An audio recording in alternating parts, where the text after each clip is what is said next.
मेरे चैनल। आज की वीडियो हम जानने वाले हैं वायरस के बारे में। मैं आपको इस वीडियो में वायरस से रिलेटेड सारी जानकारी देने वाली हूँ, बहुत ही आसान, लेकिन मैं आपको बताऊंगी कि वायरस की खोज कब हुई थी, किसने किया था इसकी खोज, एंड ये वायरस किस प्रकार का जीव होता है, एंड इसका स्ट्रक्चर कैसा होता है, सारी बातें करने वाली इस वीडियो में। तो प्लीज वीडियो को पूरा वॉच करना, एंड तक वॉच करना। एंड उससे पहले मेरे चैनल पर प्लीज चैनल को सब्सक्राइब करें। तो ऐसे समझते हैं गाइस कि जो वायरस होता है किस प्रकार का जीव होता है। तो गाइस अगर मैं इसकी खोज की बात करूं कि वायरस की खोज कब हुई थी, कब पता चला था हमें इसके बारे में, तो वायरस की खोज सर्वप्रथम इवोन वोस्की ने किया था। इवोन वोस्की वैज्ञानिक ने किया था सन 1892 में, यानी 1892 ईस्वी में इवोन वोस्की ने वायरस की खोज किया था।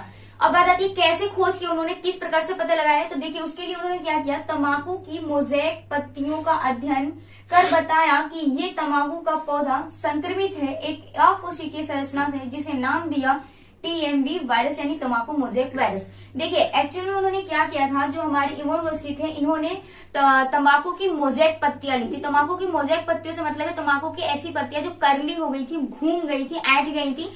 तो उसका पता लगाने के लिए कि ऐसा क्यों हो रहा है, उन्होंने उन पत्तियों का रस निकाला एंड उसका अच्छे से अध्ययन किया। तो पता चला कि जो पौधा है वो संक्रमित है, और किस चीज से संक्रमित है, तो वो उसका कोई स्ट्रक्चर नहीं देखा, वो उन्होंने देखा कि एक अकोशिकीय संरचना है, कुछ ऐसी संरचना है जिसमें कोशिका नहीं है, कोई कोशिका उसमें नहीं पाई जा रही है, वो एक अकोशिकीय संरचना टाइप का है, और वो अकोशिकीय संरचना को नाम दे दिया उन्होंने टीएमवी वायरस। ठीक है, तो इस प्रकार से उन्होंने पता लगाया था वायरस का सर्वप्रथम इवोन वोस्की ने। ठीक है, अब कुछ समय बाद जब इतना पता चल गया हम, तो कुछ समय बाद एक वैज्ञानिक आए सन 1898 में। ठीक है, 1898 ईस्वी में एक वैज्ञानिक आए, नाम था बेजरनिका।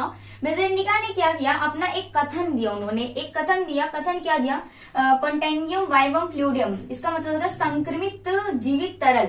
मतलब एक ऐसा तरल है ये जो मतलब अगर किसी संक्रमित पौधे से, उन्होंने बोला कि किसी संक्रमित, मान लीजिए तो संक्रमित जो पहले से संक्रमित है वायरस से, उस संक्रमित पौधे का रस निकाल के किसी असंक्रमित पौधे में, जो पहले से स्वस्थ पौधा है, उसमें डालेंगे तो वो भी संक्रमित हो जाएगा। तो देखो ऑब्वियसली बात है, ये तो मतलब कोई बात नहीं हुई, फिर भी उन्होंने ये बताया कि हाँ ऐसा हो सकता है कि जो पौधा संक्रमित है अगर उसका रस निकाल के किसी अच्छे पौधे में जो अच्छा खासा उसमें डालते हैं तो वो भी संक्रमित हो जाएगा। तो इस कथन का अर्थ बस इतना ही था, कॉन्टेनियम वाइवम फ्लूइडियम का मतलब इतना ही था कि जो कोई असंक्रमित पौधे का रस निकाल के संक्रमित में डालो तो वो भी संक्रमित हो जाता है। कुछ समय बाद फिर एक और वैज्ञानिक आए, कौन, स्टानले। ठीक है, स्टानले ने टीएमवी के रवे निर्मित किए। एक स्टानले नामक वैज्ञानिक आए कुछ समय बाद, उन्होंने क्या किया, जो टीएमवी वायरस था इसके ना बहुत छोटे छोटे टुकड़े करके मतलब इसके रवे बना लिए एंड उसका क्रिस्टलाइज किया, उसका अच्छे से अध्ययन किया, और हमें क्या बताया कि वायरस जो होता है वो बना होता है किसी, बाहर से एक प्रोटीन का आवरण होता है और अंदर जो होते हैं वो न्यूक्लिक एसिड प्रेजेंट होते हैं। तो ये बात हमें किसने बताई, स्टानले ने बताई। किस तरह से इन्होंने टीएमवी के रवे निर्मित किए और उसका अच्छे से क्रिस्टलाइज किया और बताया कि जो हमारा वायरस होता है वो बाहर से एक प्रोटीन के आवरण से बना हुआ है एंड अंदर उसके न्यूक्लिक एसिड प्रेजेंट होता है। इस प्रकार हम कह सकते हैं कि हमारा जो वायरस है वो न्यूक्लियो प्रोटीन से बना है। ठीक है, अब यहाँ पर देखिए न्यूक्लिक एसिड प्लस प्रोटीन से मिलकर बना है। न्यूक्लिक एसिड यहाँ पर डीएनए एंड आरएनए है।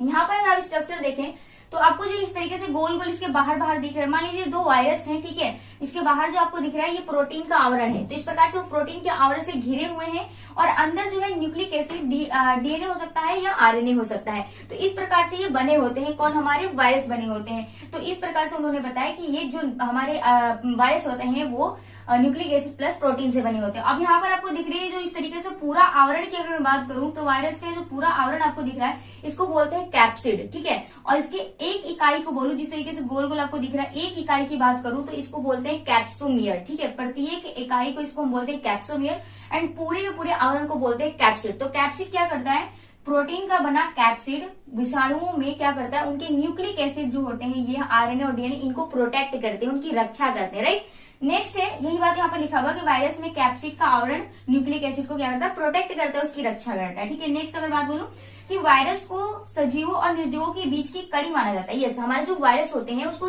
सजीवों के और निर्जीवों के बीच की कड़ी माना जाता है। क्यों माना जाता है, क्योंकि जब ये सजीव के कोशिका के शरीर के अंदर होते हैं तो ये सजीवों की भांति कार्य करते हैं, जब ये शरीर से बाहर होते हैं तो निर्जीवों की भांति कार्य करते हैं। यही वजह है कि हम वायरस को सजीवों और निर्जीवों के बीच की कड़ी मानते हैं। ठीक है, आगे अगर बात करूं तो ये अविकल्पी होते हैं। देखो इन्हें अविकल्पी इसलिए कहा जाता है क्योंकि इनके पास और कोई विकल्प नहीं होता है अपनी संख्या बढ़ाने के लिए या कुछ वृद्धि करने के लिए, मात्र एक पोषक कोशिका के। इनको अगर एक पोषक कोशिका मिलेगी तभी ये कुछ कर सकते हैं, वरना इनके पास और कोई विकल्प नहीं है। इसीलिए इनको हम क्या बोलते हैं, एक अविकल्पी बोला जाता है, किसको, वायरस को। ठीक है, चलिए आगे चलते हैं।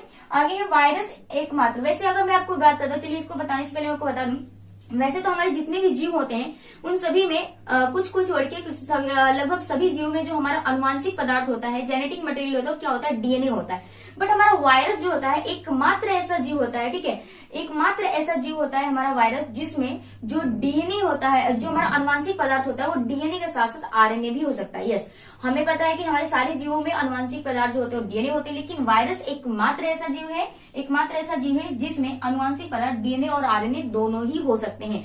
और यहाँ यही बात नहीं है, हमें जैसे कि पता है कि हमारा जो डीएनए होता है वो डबल स्ट्रैंडेड होता है और आरएनए जो होता है वो सिंगल स्ट्रैंडेड होता है। बट इन वायरसों में कुछ में, सब में नहीं, कुछ बैक्टीरिया में, कुछ वायरस में अगर देखा जाए तो क्या होता है कि जो डीएनए होता है वो सिंगल स्ट्रैंडेड भी होता है और आरएनए जो होता है वो डबल स्ट्रैंडेड होता है। तो कुछ वायरस में ये भी देखा गया है। तो ये इनकी खासियत होती है वायरस की, समझ रहे हैं ना आप। तो मतलब डीएनए सिंगल, सब में तो डबल स्ट्रैंडेड होता है, लेकिन वायरसों में कुछ में देखा गया कि जो डीएनए होता है वो सिंगल स्ट्रैंडेड भी हो सकता है और आरएनए जो है डबल स्ट्रैंडेड भी हो सकता है। आई होप आपको मेरी बातें समझ में आ रही होंगी।